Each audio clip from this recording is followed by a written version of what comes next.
Mes amis cuisinières et cuisiniers, commencez la recette en ajoutant 7 œufs battus dans une poêle avec de l'huile. Ajoutez du sel, ajoutez du poivre noir et laissez frire quelques instants. Ensuite, retournez les œufs délicatement pour faire frire l'autre côté. Faites attention à ne pas vous brûler. Soyez très prudent. Voilà le résultat. Laissez maintenant dorer de l'autre côté.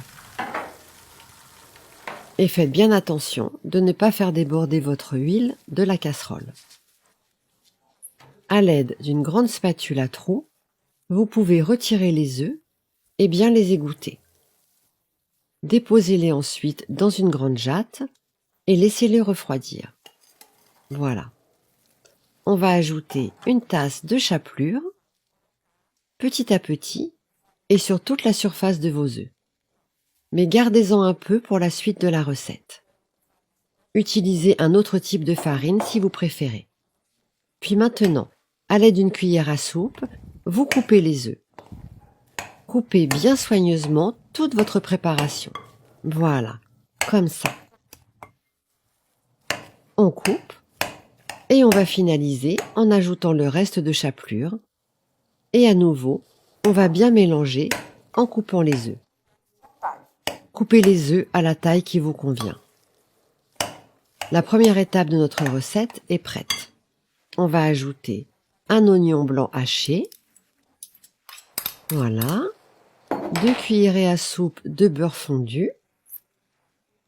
Et on va ajouter le persil et la coriandre finement hachés. Ajoutez plus de sel et de poivre si vous préférez. Cela va ainsi relever votre recette. Bien mélanger à nouveau. Et si vous pensez que c'est nécessaire, vous pouvez ajouter encore plus de chapelure. Remuez et mélangez bien le tout. Continuez à mélanger lentement.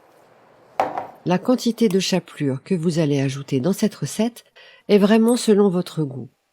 D'ailleurs, qu'il s'agisse de chapelure ou de la farine de votre choix, vous faites un peu comme vous voulez.